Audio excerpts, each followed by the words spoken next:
ឥណ្ឌូនេស៊ីទើបទទួលបានយន្តហោះចម្បាំង Rafale ចំនួន3គ្រឿងដំបូងពីបារាំងក្រោយចុះកិច្ចព្រមព្រៀងការពារជាតិដែលមានតម្លៃ$8,000 លាននៅក្នុងឆ្នាំ2022ចំពេលដែលទីក្រុងហ្សាកាតាកំពុងព្យាយាមធ្វើទំនើបកម្មគ្រឿងបរិក្ខារយោធាចាស់ៗរបស់ខ្លួនអ្នកនាំពាក្យក្រសួងការពារជាតិឥណ្ឌូនេស៊ីលោករីកូ រីខាដូ ស៊ីរ៉េតនិយាយថាយន្តហោះទាំង3គ្រឿងបានមកដល់នៅថ្ងៃសុក្រហើយត្រូវបានឈរជើងនៅមូលដ្ឋានទ័ពអាកាស Rosmin Nurjadin នៅក្នុងទីក្រុង Pekanbaru ដែលមានទីតាំងនៅលើកោះស៊ូម៉ាត្រាភាគខាងលិច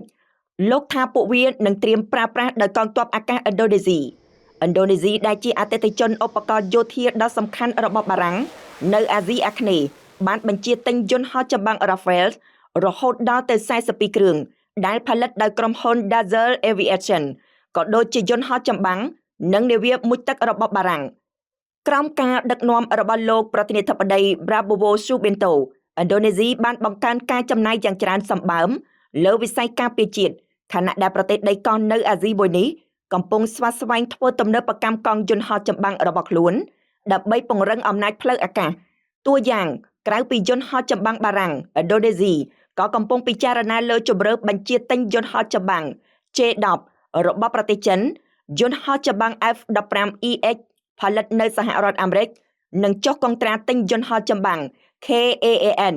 ចំនួន48គ្រឿងពីប្រទេសទួរគីផងដែរ